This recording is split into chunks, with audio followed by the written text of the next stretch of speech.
Ces manifestants scandent tous le même chant, les mêmes paroles. Celle de la Casa del Mouradia, devenue l'un des hymnes de ce soulèvement populaire du 22 février. Ce chant est l'œuvre des supporters d'un club de football algérois, Ouled El Behja. Né dans les tribunes en 2018, avant le mouvement, il exprime le mal-être de millions de jeunes.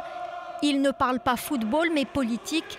Il retrace les 4 mandats du président Bouteflika et évoque le désastre d'un 5e.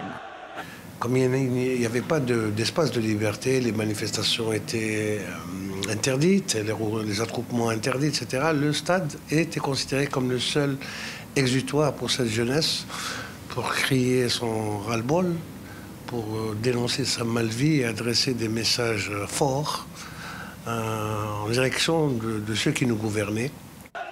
El Mouradia, c'est le palais présidentiel devenu la cible des manifestants en Algérie. La Casa del Mouradia fait sans doute référence à la série espagnole La Casa de Papel, l'histoire du meilleur braquage du siècle jamais réalisé. Mais le braquage évoqué dans la Casa del Mouradia est celui planifié par les hommes du pouvoir pendant les 4 mandats du président Bouteflika. Le texte qui parle d'un pays à la dérive dont la population est livrée à elle-même est triste, mais pour beaucoup, il véhicule aujourd'hui l'espoir d'un renouveau. C'est ce qui est bien avec le peuple algérien, c'est qu'il exprime sa douleur en chantant. C'est pour passer un message à l'État, c'est des sentiments du peuple.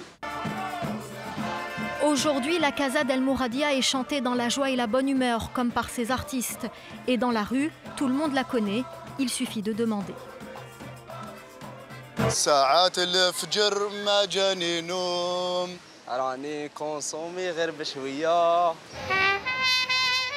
Dans les manifestations, à Oran comme à Constantine, on n'oublie jamais de chanter la Casa del Mouradia.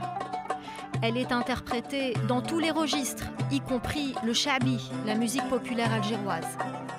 Des dizaines de versions circulent sur les réseaux sociaux. Elles sont presque toutes accompagnées d'images de manifestations. La Casa del Mouradia pourrait devenir le nom d'une série aux multiples rebondissements. Sa mélodie, le générique de fin d'une dernière saison qui reste encore à écrire.